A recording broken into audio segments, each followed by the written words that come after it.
अब हमारे साथ सत्यम मौजूद है और सत्यम भी कुछ आंकड़े लेकर आए हैं, और ये आंकड़े भी वही सेम चीज जस्टिफाई करेंगे आपको जो अभी हम बात कर भी रहे हैं कि लोग वेल्थ क्रिएशन के नाम पे बहुत सारे आईपीओ में पैसा डाल रहे थे, और वो आईपीओ का आधे से ज्यादा हिस्सा, 75% हिस्सा जो है वो इश्यू प्राइस के नीचे पहुंच चुका है। तमाम आंकड़े कंपाइल किए हैं सत्यम ने। सत्यम मौजूद भी हमारे साथ। सत्यम बताइए पहले तो वो आंकड़े जरा रखिए, किस तरह के आईपीओ आए, क्या स्थितियां मार्केट में बनते हुए दिखाई पड़ रही।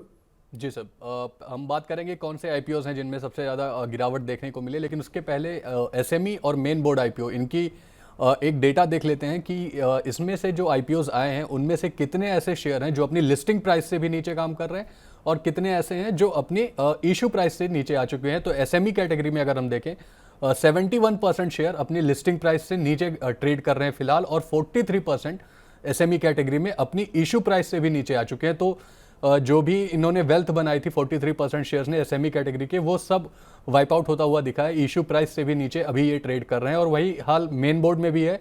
यहाँ पर लिस्टिंग प्राइस से नीचे 73% स्टॉक्स आ चुके हैं, और वहीं इशू प्राइस से नीचे 45%, यानी लगभग आधे मेन बोर्ड आईपीओज ऐसे रहे हैं जो अभी अपने इशू प्राइस से नीचे ट्रेड कर रहे हैं। तो जो भी वेल्थ बनी थी, बिल्कुल सही बात है सर कि मार्केट की इस गिरावट में वहाँ भी नुकसान होता हुआ दिखाई दिया है। तो सत्यम एक मिनट आप रुकिए और जरा ये प्लेट को ऑन एयर रखिएगा। रचित सर ये प्लेट देखिएगा। एसएमई में 247 शेयर आए, कुल 250 शेयर आए, और उन 250 शेयरों का 3/4 हिस्सा अपने लिस्टिंग प्राइस से नीचे आ चुका है, और आधा हिस्सा यानी करीब करीब 150 शेयर, कह लिए मोटा मोटा 125 शेयर, वो अपने इश्यू प्राइस से नीचे आ चुके हैं। मेन बोर्ड पे रफली 100 शेयर आए, और 73% शेयर उसमें से अपने लिस्टिंग प्राइस के नीचे हैं, और आधे शेयर यानी करीब 45-50 शेयर जो है वो अपने इशू प्राइस से नीचे आ चुके हैं।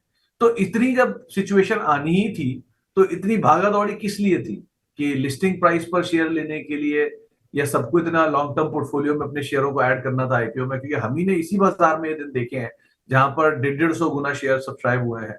आप 1,000 करोड़ का आईपीओ लेकर आते हो, या इनफैक्ट एक तो ऐसा भी आईपीओ था 10 करोड़ का आईपीओ लेके आया था, 12,000 करोड़ में मिले थे एसएमई में उसको। तो इस तरह की सिचुएशंस बनती थी पहले, वो भी देखा। तो ये सिनेरियो, ये फंडामेंटल, ये हालात को देखकर आप क्या कहोगे? अब एक चीज ऐड करता हूँ, ऑटो एंथुसियास्ट हूँ, और एक सर ऑटो डीलर के आईपीओ के बारे में मैं आपसे बात करना चाहूंगा। आप समझ गए होंगे मैं आपको क्या बोल रहा हूँ। और सर इनको वो चाहिए था, 9 करोड़ या 11 करोड़ चाहिए थे इनको।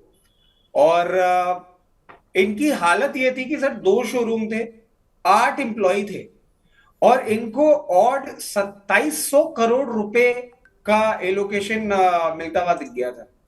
अब सर मैं क्या बात कर रहा हूं सर, 2 शोरूम है और 9 करोड़ या 11 करोड़ रुपए चाहिए थे, 2700 करोड़ रुपए कमिट कर दिए थे मार्केट ने इस पर्टिकुलर यामाहा के डीलर को।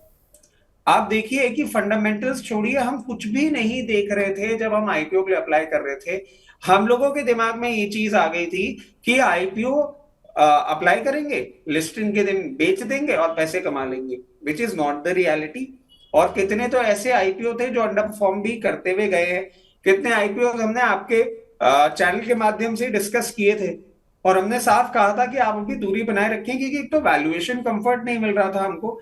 उसके साथ साथ वो आईपीओ जो क्यूआईबी अपना सारा का सारा जो एग्जिस्टिंग शेयर होल्डर्स ही थे, फ्रेश इशू नहीं था, वो अपना शेयर ऑफलोड कर रहे थे। तो सर बहुत मेस हुआ है, बहुत ज्यादा प्रॉब्लम रही है आईपीओ में। बट हाँ, मैं समझता हूं कि ये भी जरूरी था। जिस तरीके का यूफोरिया बन गया था, जिनको एडवांटेज मिला उनको एडवांटेज मिला, जिनको टीचिंग मिली वो एक लाइफ की टीचिंग मिल गई कि अब आईपीओ को बहुत तरीके से समझ के और पूरे फंडामेंटल्स को समझ के ही अप्लाई किया जाए। तो आई थिंक ठीक है, करेक्शन मिल गया आपको, वहां पे भी, वहां से भी टीचिंग मिली है। और कभी आपके पास समय होगा सर तो हम ये चीज भी कर सकते हैं, क्योंकि अभी हम ये ज्ञान पूरा यहाँ पे नहीं दे सकते। आईपीओ में क्या क्या पैरामीटर्स होते हैं, क्या क्या चीजें होती हैं जो देखनी चाहिए, उसके ऊपर भी कभी हम एक शो कर सकते हैं और दर्शकों को एजुकेट करने की कोशिश कर सकते हैं। चलिए, ये तो पहला हिस्सा है एक मोटी मोटी पिक्चर का। अब आते हैं इसकी माइक्रो पिक्चर के ऊपर। सत्यम, दूसरा आंकड़ा क्या कहता है? जी, तो अब कुछ ऐसे शेयर्स हैं सर, टोटल 14 कंपनीज ऐसी हैं जो जिनमें हमें लिस्टिंग प्राइस से, इशू प्राइस से नीचे ट्रेड करते हुए हमने फाइंड आउट की है, जिसमें जो टॉप पे है वो 53%, यानी इशू प्राइस से 53% नीचे अभी तक ये गिरावट इसमें आ चुकी है। तो शुरू करते हैं ये लिस्ट।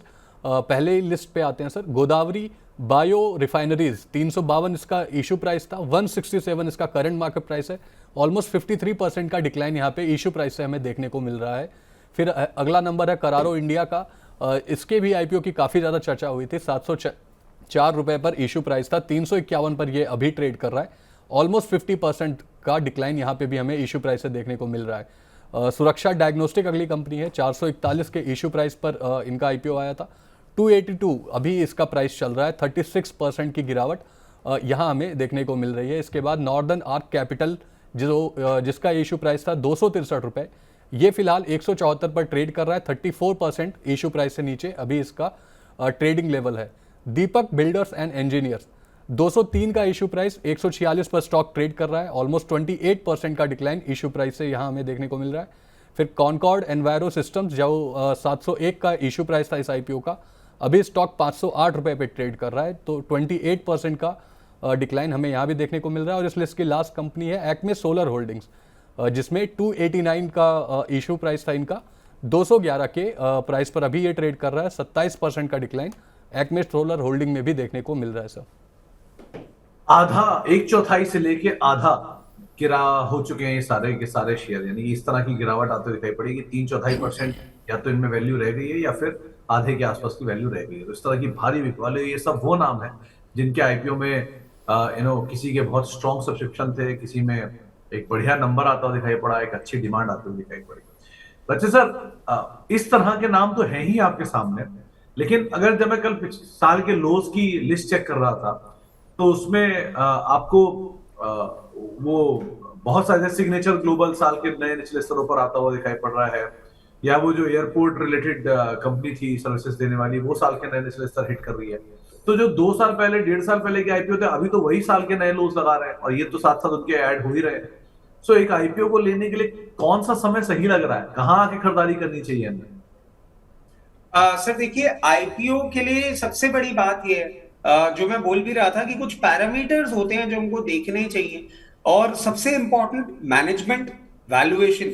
अगर ये आपको कंफर्ट मिल रहा है और कंपनी का पैसा कहाँ जा रहा है, अगर वो चीज आप समझ सके, थोड़ा बहुत स्टडी कर सके, तो आप आईपीओ में पैसा लगाएं, पहली बात। अदरवाइज आईपीओ से दूरी बना के रखें। आईपीओ लिस्ट हो जाए, लिस्ट होने के बाद जो भी यूफोरिक मूवमेंट करना है, सर इसमें मैं एक चीज आपको ऐड करना चाहूंगा कि आज हम इन लोगों को देख रहे हैं, और एक चीज थोड़ी सी, मतलब बजाज हाउसिंग फाइनेंस की तरफ नजर डालिए सर।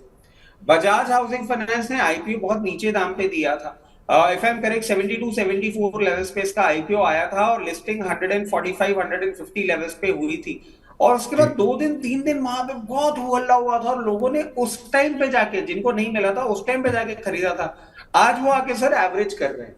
आईपीओ प्राइस से तो जरूर ऊपर लिस्टिंग हुई, मतलब मैं आपको जो एक कॉन्ट्रा बात बता रहा हूं, ये बता रहा हूं कि आप अच्छी लिस्टिंग के बाद भी अगर उन लेवल्स पे खरीद लेते हैं तो कई बार आप ट्रैप हो जाते हैं। आपको नहीं समझ में आता है कि किस तरीके का आईपीओ किस तरीके का परफॉर्मेंस देगा। जब तक स्टेबिलिटी नहीं आ जाती, जब तक मार्केट उसको पूरा वैल्यू जस्टिफाई नहीं कर देता है और वहां पे वो थोड़ा कंसोलिडेट नहीं करता है, तो मेरी समझ से आपको तब तक इसमें पैसा नहीं लगाना चाहिए। इनफैक्ट अगर आप बजाज की बात करें तो दूसरा टाटा टेक भी थोड़ी पहले हम चर्चा कर भी रहे थे स्टॉक के बारे में, यहाँ पर भी 500 रुपए इशू प्राइस, 1400 रुपए की लिस्टिंग, और वहां से ऑलमोस्ट हाफ से ज्यादा शेयर करेक्ट हो चुका है। बहुत बहुत शुक्रिया सत्य में तमाम आंकड़े हमारे साथ शेयर करने के लिए और इन नंबर से बातचीत करने के लिए, तमाम सिचुएशंस को हमारे सामने बातचीत करने के लिए, चर्चा करने के लिए।